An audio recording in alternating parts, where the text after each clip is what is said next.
안녕하세요. 이덕준 의무사입니다. 오늘은 건설 현장의 안전관리자가 가장 많이 질문하는 핵심 실무 7가지에 대해서 알아보는 시간을 갖도록 하겠습니다.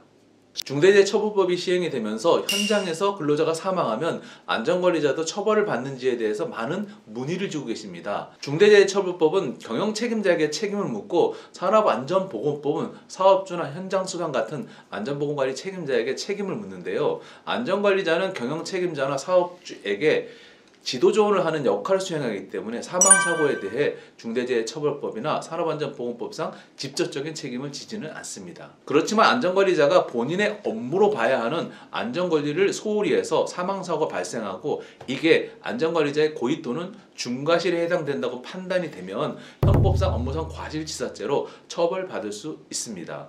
그래서 안전관리자는 사망사고가 나지 않도록 안전관리를 철저히 하시는 게 우선이고요. 사고가 났다면 경찰이나 노동부 조사 시에 이에 대한 대비를 철저히 해야 합니다. 현장에 사망사고가 발생하면 전체 현장에 대한 산업안전 특별 점검이 이루어지는데요. 이런 경우에 회사에 어떤 영향을 미치는지 궁금해 하십니다. 고용노동부에서 전체 사업장의 안전감독을 통해 산업안전보건법 위반 사항에 대해 과태료 처분이랑 형사처분을 하게 되는데요.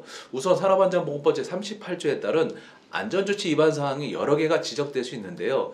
이거는 통상 많은 위반 사례가 발생해도 벌금형으로 약식 기소되는 경우가 일반적입니다. 반면에 과태료 처분 대상인 위반 사항들은 발생 건에 따라서 각각 부과되기 때문에 위반 건수에 따라서 적게는 수천만 원에서부터 많게는 수억 원까지 부과되는 것이 일반적입니다. 그래서 일반인들이 보기에는 과태료보다 형사처벌이 더 중하고 곤란하다고 생각할 수 있지만 실무에서는 행정벌금인 과태료가 회사에 훨씬 더 지대한 영향을 미치고 있습니다. 산업안전보건법에서는 일용근로자에 대해서 근로자를 채용할 때 1시간의 채용시 교육을 하도록 하고 있으며 특별히 위험한 40개의 작업을 할 때는 2시간씩 특별안전교육을 하도록 규정하고 있습니다. 그런데 일용근로자는 하루 단위로 근로계약을 체결하는 사람이다 보니 채용식 교육과 특별안전교육을 매일매일 2시간씩 해야 되는지 문의를 많이 주고 계십니다.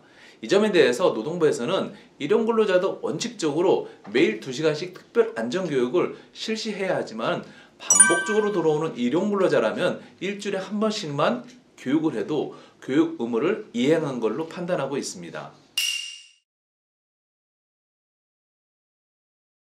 산업안전보건법에서는 중대재해가 발생하는 경우에는 지체 없이 노동부에 보고해야 하고 3일 이상 휴업이 수반되는 산업재해에 대해서는 발생일로부터 1개월 이내에 보고하도록 규정하고 있습니다. 1개월 판단 시점에 대해서는 안전사고인 경우에는 사고 당일로부터 선정하시면 되는데 질병인 경우에는 근로복지공단으로부터 산재 승인을 받은 날로부터 산정하시면 됩니다. 그런데 근로자가 재해 사실을 얘기하지 않고 있다가 1개월이 지난 시점에 회사가 알게 되어서 늦게 보고하게 되었을 때 지연보고로 과태료 처분을 받는지에 대해 많이 문의를 주십니다. 회사가 알래도 알 수 없었기 때문에 불가피했다는 점에서 많이 억울해 하시지만 노동부에서는 회사가 일부러 지연보고한 게 아니라 할지라도 법을 그대로 해석해서 과태료를 부과하고 있습니다.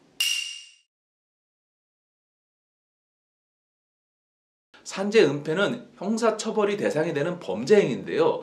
협력업체 근로자에게 산업재해가 발생하고 이를 은폐하면 협력업체 사업주뿐만 아니라 원청도 산재 은폐로 함께 형사처벌을 받게 됩니다. 통상 산재 은폐를 할 때는 산업재해 발생 보고를 하지 않기 때문에 산업재해를 늦게 보고했을 때 해당 행위가 산재 은폐에 해당되는지에 대한 조사가 착수될 수 있습니다. 그렇지만 근로복지공단의 산재에 대한 최초 요양신청서가 접수되기 전에 산업재해 발생 보고가 이루어지면 산재 발생일로부터 1개월이 지난 보고라서 과태료가 부과될지라도 산재 은폐로는 조사받지는 않습니다. 건설 현장에서는 협력업체 근로자에게 사고가 발생한 경우에 1개월이 지난 이후에 산재 처리를 해달라고 원청에 요청이 들어오는 경우가 많은데요. 그러다 보니 1개월이 지난 이후에 상황을 인지하게 되는 경우가 빈번합니다. 그래서 이럴 때는 요양신청 전에 산업재해 발생 보고를 하시는 게 필요합니다. 만약 재해 발생일로부터 1개월이 지난 상황인데 산업재해 발생 보고를 하지 않거나 지연해서 보고한 경우 노동부나 감사원, 국가기관에 고의적으로 산재를 은폐하고 있다는 진정고발이 접수되면 산재 은폐 조사를 받게 되며 고의성이 없다는 것을 입증하지 못한다면 형사처벌을 받을 수 있습니다. 건설 현장의 건설 기계나 특히 덤프트럭이나 레미컨 믹서트럭 같은 경우 건설 장비가 현장 밖에서 이동 중 재해 발생하는 경우가 많은데요. 현장에 납품할 자재를 공장에서 상하차하던 중 재해가 발생하면 산재 처리를 누가 해야 되는지, 재해 건수가 어디에 잡히는지 많이들 궁금해 하십니다. 건설 현장의 경우 원도급사가 건설 공사를 하도급했을 때 이 도급 계약에 기반해서 발생한 모든 사고에 대해서는 원도급사가 산재 처리를 책임지게 됩니다. 따라서 현장 안에서 발생한 사고가 아니라 하더라도 건설공사 도급과 관련해서 발생한 사고는 원도급사의 산재를 처리하고 원도급사의 재해 건수로 처리하면 됩니다. 그리고 건설공사 관련한 공사 도급뿐만 아니고 설치나 해체, 장비 임대, 물품 납품 등 건설공사와 관련된 업무를 수행하던 중에 사망재해가 발생한 경우에는 원도급사의 사망 만인율로 포함이 됩니다. 진폐증이나 난청, 근골격계 질환 등 직업성 질병은 단기간에 발생하는 게 아니고 장기간 특정 업무를 지속할 때 발병하게 돼도 근로복지공단은 질병이 발현된 당시 근무하고 있던 사업장에서 얼마나 오래 근무했냐는 크게 고려하지 않고 최종 사업장을 대상으로 해서 산재를 처리하곤 합니다. 이러한 처리 방식에 대해 현장에서는 억울함을 굉장히 많이 호소하는데요. 우리 현장에서 한 달도 채 일을 안 했는데 장기간 작업으로 발생하는 직업성 질병의 보험을 우리가 처리해야 하나 부당하다는 말씀을 많이 하십니다. 그런데 근로복지공단에서 이런 단기간 근로자에게 발생한 직업성 질병에 대해 꼭 최종 사업장을 대상으로 해서 산재를 처리하는 것은 아닙니다. 공단은 화면에서 보이는 내부 지침에 따라서 보험가입자를 어디로 할지 판단하고 있는데요. 첫 번째와 두 번째를 판단하고도 주된 사업장을 판단할 수 없을 때 비로소 세 번째 최종 사업장을 대상으로 산재 처리하게 됩니다. 그러니까 문제가 된 질병의 주된 원인을 제공한 사업장은 우리가 아니다라는 측면으로 대응할 수 있습니다.